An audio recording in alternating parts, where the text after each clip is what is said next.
Bom, pessoal, então, eu vou falar aqui olhando para a Glaucia e para o Dávila, mas aí vocês... Não são alunos virtuais não, tá, gente? Não São se de sintam verdade. isolados. não se sintam isolados, é isso aí. Hoje o tema da gente vai ser sobre a morte e ressurreição de Cristo, né? É tema conveniente, né? Porque a Páscoa, estamos vivendo a Páscoa ainda, né? Na oitava de Páscoa. Então, acho que se aprofundar nesse mistério, na questão da morte e ressurreição, é conveniente, né? Vamos lá. No Catecismo, para quem tem aí, na página 161, que é o Jesus Cristo padeceu sob Pôncio Pilatos, foi crucificado, morto e sepultado. E depois tem a parte da ressurreição, né? Tá bom. Então, eu vou fazer uma breve introdução sobre a questão do como foi esse começo, né, do sacrifício de Cristo. De como Cristo ele começou a dar o prelúdio do que seria o sacrifício dele e como começou a perseguição de Cristo no povo de Israel. Lá atrás, nas primeiras aulas, a gente começou a falar sobre a questão da encarnação, certo? Do mistério da encarnação. Desde o começo da encarnação, Cristo ele vem ao mundo para se sacrificar, certo? E isso já era predito, já estava no plano de Deus, essa questão do sacrifício de Cristo. Cristo só vai começar a dar os sinais de como seria o seu sacrifício após o seu batismo, após o início da vida pública de Cristo. O que Cristo fala para Pilatos? Que ele veio dar testemunho da verdade. E essa verdade incomodou a muitos, certo? Então, a gente consegue perceber nos evangelhos que isso vai incomodando o povo, o sistema judeu daquela época. Quais são os primeiros sinais do que seria o sacrifício de Cristo? É a própria perseguição dos fariseus, especificamente, ao próprio Cristo, a não aceitação da verdade que Cristo vem pregar. Porque isso incomoda, obviamente, né, aquele sistema que, em seu cerne, já estava politizado. Eles tinham muita regalia, né, pelo posto que eles tinham. Eles não queriam que uma pessoa, em específica, né, tirassem ele desse poder. E não só isso, eles imaginavam o Messias como alguém que fosse dar mais poder a ele, entendeu? A esse grupo específico. E Cristo não veio pregar nada disso. Na verdade, ele veio pregar a verdade que é, né, a salvação, que vai muito além de qualquer benefício que a gente pode ter nessa terra. É um preço muito grande, preço muito grande não, é um bem muito grande, muito maior que qualquer outra coisa, certo? Vamos lá. Jesus e a lei. O catecismo aqui vai falar sobre o cumprimento da lei que Jesus vem fazer. Jesus Cristo é o único que poderia cumprir a lei em sua totalidade, certo? Por quê? Porque, lembra nas últimas aulas não, lá no começo, quando eu falei dos 10 mandamentos, isso tudo, Deus deu de uma forma perfeita para Moisés esses 10 mandamentos. Isso é fato. Só que o povo judeu, ao longo da história, foi deturpando isso de uma forma que era conveniente para eles. Então, Cristo era aquele único que poderia cumprir efetivamente e dar o verdadeiro sentido aos mandamentos de Deus. Então, Cristo vem cumprir a lei. E é por esse cumprimento que também ele vai padecer. Jesus Cristo, olha o que está escrito no catecismo, isso é importante. Jesus Cristo cumpriu a lei até o ponto de tomar sobre si a maldição da lei. Entendeu? E isso é importante dizer porque Cristo, para o cumprimento da lei, ele precisava se sacrificar para mostrar que aquela verdade ele iria cumprir até a morte. No Catecismo de São Pio X, ele fala justamente isso. Ele fala que Cristo precisava se sacrificar na cruz para nos salvar ou para nos mostrar o verdadeiro cumprimento da lei? Não precisava. Mas ele quis de forma... Porque qualquer ínfimo sacrifício de Deus é infinito para a gente. Então ele poderia nos salvar com aquele ínfimo sacrifício. Mas Deus quis, de uma forma abundante, mostrar para nós, nos mostrar, né, que ele sofreria até o fim. Agora, é o último assunto que eu vou tratar antes da Tânia começar a falar sobre a paixão em si. sobre o templo dos judeus. É nítido nas escrituras, no Antigo Testamento, que o templo para o judeu representava a presença de Deus no meio do povo judeu. E isso no Antigo Testamento era válido, até porque o próprio Cristo, né, ele valida isso. Quando ele vai ao templo e vê os comerciantes, né, na frente do templo, desonrando a Deus, certo? O que ele faz? Ele faz um chicote com as próprias mãos e expulsa aquelas pessoas, certo? Então ele atesta ali que existe a veracidade da presença de Deus. Só que com a morte de Cristo, o véu do templo é rasgado. E essa presença de Deus no templo judaico se acaba naquele momento. Porque aqueles para quem eu vim, que Cristo falou isso, né? Para aqueles que eu vim, eles não me receberam. Então, na morte e ressurreição de Cristo, acaba-se a economia do templo judeu e começa a economia da presença de Deus no mundo através do corpo de Cristo. Entende? Então, essa é uma realidade que nós, católicos, temos que entender. O corpo de Cristo, ele se faz a totalidade da presença de Deus.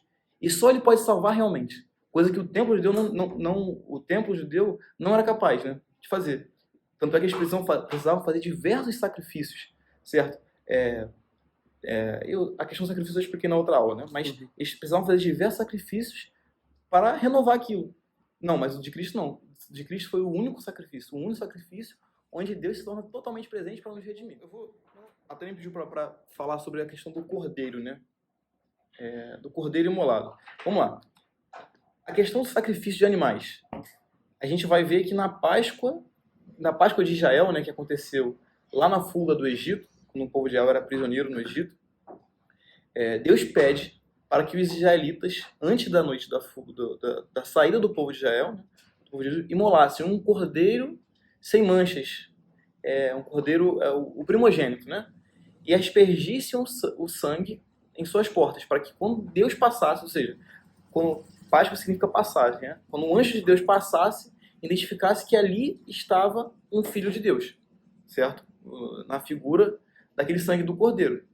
Isso prefigura o sacrifício de Cristo, o cordeiro imolado, certo?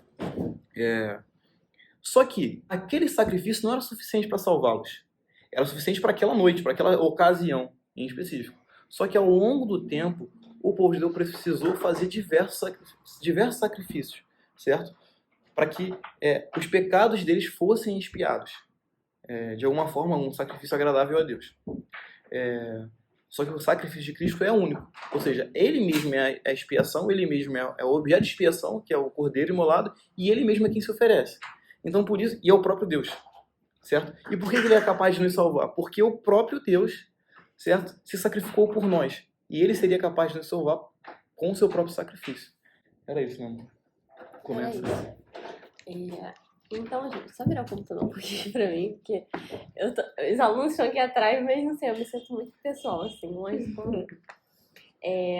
Nós passamos pela Páscoa, né? Quer dizer, nós ainda estamos vivendo as oitavas de Páscoa, mas por que pra gente é uma festa tão importante? A Sexta-feira Santa é guardada pelos católicos de uma forma muito especial, porque resume toda a história da salvação, né? O sacrifício de Cristo e a ressurreição são a base da nossa fé, é o que sustenta a nossa doutrina, é o que a gente segue, é tudo, né?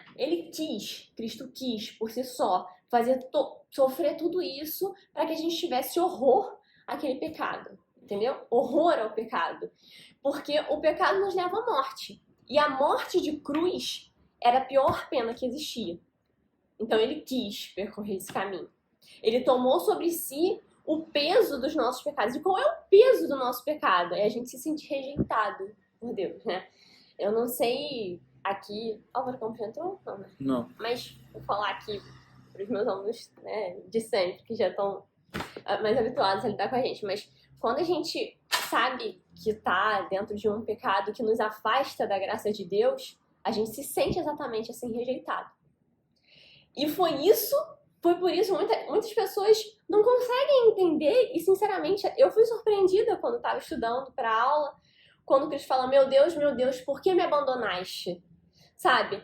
Gente, tinha como Deus ser abandonado, entendeu? Não existe isso, mas ele tomou sobre si aquele jugo, ele tomou aquele peso sobre si, então era aquele peso que ele sentia. E outra coisa que me chamou muita atenção, assim, só para eu não esquecer, é que antes de tudo ser consumado,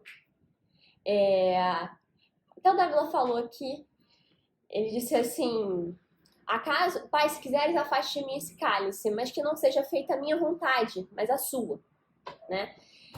Acaso não beberei do cálice do meu pai, do cálice que meu pai me ofereceu, ou seja, da vontade do meu pai? E aí lá no final, quando tá tudo quase consumado, Cristo fala assim, tenho sede. E aí vão e oferecem vinagre a ele. Mas não é que eu tenho sede de água. Tipo, é como se fosse, eu quero que isso se consume, sabe? Então ele nos amou até as últimas consequências. E existe um vídeo muito bom, não sei se a gente já falou aqui. No Cordeiro... Scott Hahn. Scott Hahn. O Cordeiro...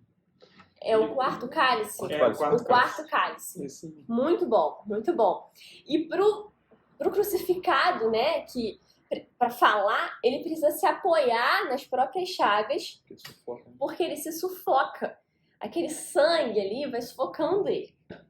Então, quando ele fala, tenho sede, gente, não é uma sede de água. Oferecem vinagre para ele, mas ele está fazendo remissão ao cálice. Ele não está fazendo remissão a uma água. Sabe? E olha o quanto isso é precioso pra gente. E às vezes a gente pensa que o sacrifício de Cristo foi assim, um acaso, tipo assim, como se tivesse dado errado, como se uma obra de Deus tivesse dado errado. Caramba, Deus se encarnou, Deus se fez homem, mas olha o que aconteceu. Ao invés de convencer as pessoas do que era bom, ele foi crucificado. Só que não era isso. A gente sabe que Deus, em sua infinita ciência, tem um plano. E dentro desse plano, ele permitiu que Herodes... Pilatos.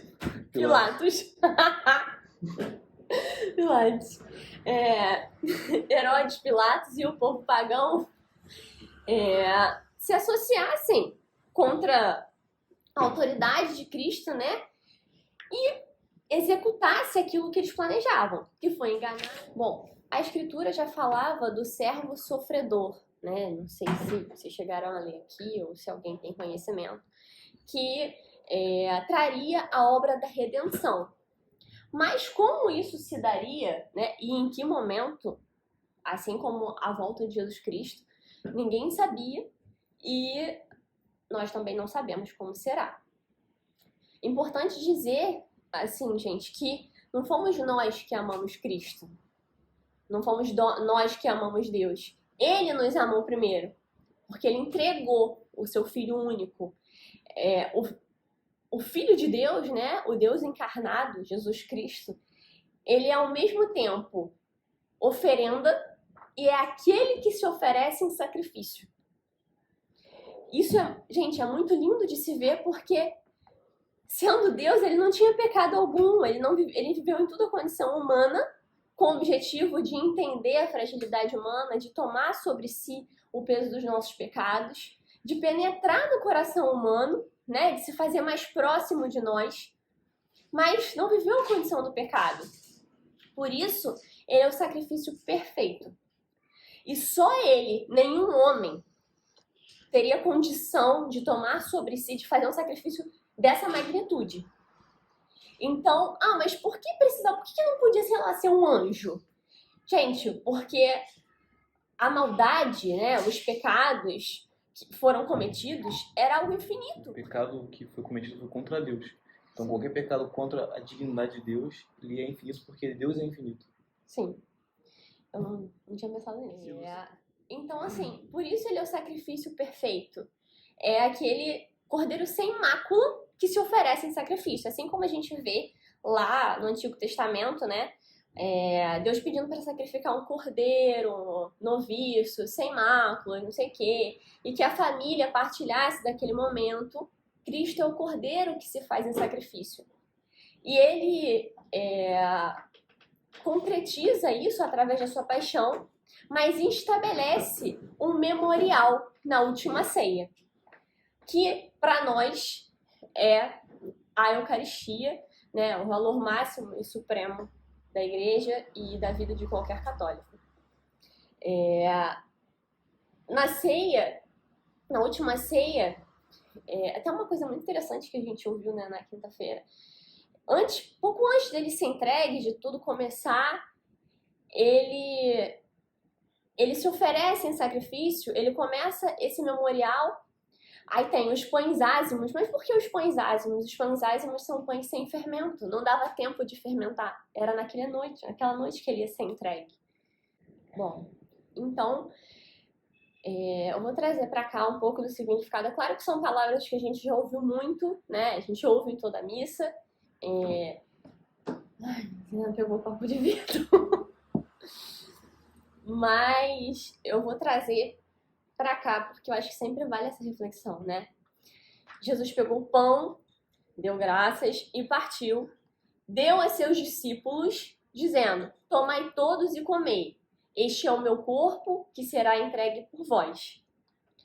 O que significa isso? Naquele momento, Cristo institui o sacerdócio. E mais que isso, ele se deixa inteiramente através do pão, né? Que para nós é a Eucaristia, a hóstia consagrada. Tomai todos e bebei, este é o meu sangue, o sangue da nova e eterna aliança que será derramado por vós. Que é aquele sangue que vai ser derramado na cruz, né? É por isso que a gente dá tanto valor à Eucaristia, né? Por isso que a gente venera tanto a cruz. Porque é através do sacrifício da cruz que nós fomos justificados. Mas peraí, se nós fomos justificados, se nós fomos restabelecidos em amizade com Deus, se o preço foi pago, se Cristo ofereceu esse sacrifício, se o Cordeiro foi imolado, o Cordeiro de Deus foi imolado, o sacrifício perfeito foi imolado, foi realizado, por que então que não é todo mundo que está salvo? Gente, porque Cristo veio, se doou por nós. Mas não é todo mundo que aceita reconhecer Jesus Cristo. Porque você reconhecer Jesus Cristo tem um outro peso, que é você carregar a cruz dele. Que não é fácil. Não é fácil porque requer de nós abdicações. Requer de nós esforço. O catecismo fala assim, lá na última parte que fala sobre a paixão de Cristo: não existe outra escada para chegar ao céu que não seja a cruz. E, gente, não existe. Se a gente quiser um caminho fácil, tá errado. Pode acreditar que o caminho fácil tá errado. E outro problema, por que então que as pessoas não são salvas? Como eu falei, porque nem todo mundo reconhece Cristo, nem todo mundo quer aceitar o peso da sua própria cruz. Outro exemplo, gente, eu sou mãe. Quantas pessoas vocês conhecem hoje em dia que sonham em ser mãe? Você fala, filho? Ih, tá maluco. Quero não. É um labrador e ali lá. Um labrador e ali lá. Eu não sei ser mãe, não. O pai. Assim, porque é trabalhoso, é desgastante. Entendeu? É a cruz que a gente tem que aceitar tomar. Mas só que eu me casei. O meu serviço para com Deus é esse. É servir a minha família. Entendeu? E a outra coisa, muito óbvia, é que dentro da própria igreja nós temos os sacramentos. O sacramento da Eucaristia, que nos aproxima muito de Deus. O sacramento da reconciliação, né? A confissão. O sacramento do batismo. Só que os que sabem que existem, você vai perguntar muitas vezes para um católico não praticante: você sabe o que é o sacramento do crisma? Sei, sou crismado. Ou sei lá, tô fazendo crisma. Sabe o que é o sacramento da confissão? Sei. Mas a pessoa não usa o sacramento. Os sacramentos são sinais que Cristo deixou pra gente. Ele instituiu. Entendeu? Então, assim, é algo que é feito pra usar. Mas se a gente não usa, é claro que a gente está distante de Cristo. A gente está distante da salvação. Só quero fazer duas considerações que eu acho que são importantes, né? A questão do sacramento é um ponto central para a igreja, certo? Porque a questão que a Tânia falou da última ceia, Cristo ele não realiza a última ceia logo antes do seu sacrifício, do seu ato redentor à toa. Ele realiza aquele ato simplesmente não, justamente para eternizar, certo? Para que nós possamos participar daquele sacrifício para sempre. Toda a humanidade possa participar. Vocês entendem? Então, quando nós participamos da Eucaristia, quando nós participamos, nós comungamos do sacrifício de Cristo através do corpo e do sangue. Ou seja, o que representa o corpo e o sangue? O corpo separado do sangue é o quê? Morte. Jesus é o sacrifício de Cristo presente naquele altar. Então, nós podemos ser redimidos através daquele sacrifício. Então, Cristo institui sacerdotes naquele momento capazes de realizar aquele ato. Fazer isto em memória de mim. E não é memória de lembrar. O memória, né, que está lá, né, do latim e do grego, quer dizer reviver efetivamente. E não lembrar, não fazer uma celebração que lembre, mas reviver aquele momento, atualizar não no sentido de tornar mais atual, mas atualizar de tornar presente, presentificar aquele momento. E isso, na vida do católico, é muito importante, certo? Então, um dos pontos altos do plano salvífico de Cristo é esse. Foi na Santa Ceia onde ele antecipa o sacrifício na cruz, e não só antecipa, mas eterniza. Entende? Então, é necessário para a salvação a Eucaristia. É necessário que você comungue do corpo de Cristo, que você aceite essa realidade. Tá? Esse é um ponto. Um outro ponto que é importante que a Tânia falou, que eu só quero fazer um adendo, historicamente, Cristo foi condenado pelos judeus. Certo? Foram os judeus que condenaram Cristo naquele momento histórico. Mas, como eu disse, o sacrifício de Cristo, ele não se resume à história daquele momento. Certo? Ele se eterniza. Então, quando Cristo fala para Pôncio Pilatos, aqueles que me entregaram a ti têm culpa maior. A gente tem que tomar essa palavra para nós. Ou seja, o povo judeu que conhecia os desígnios de Deus, que conhecia os mandamentos, que receberam pessoalmente os mandamentos, tinha culpa maior. Assim, nós cristãos temos culpa muito maior porque nós conhecemos o plano salvífico de Cristo, porque ele já se revelou. Então, pela fé, nós somos chamados a acreditar nisso.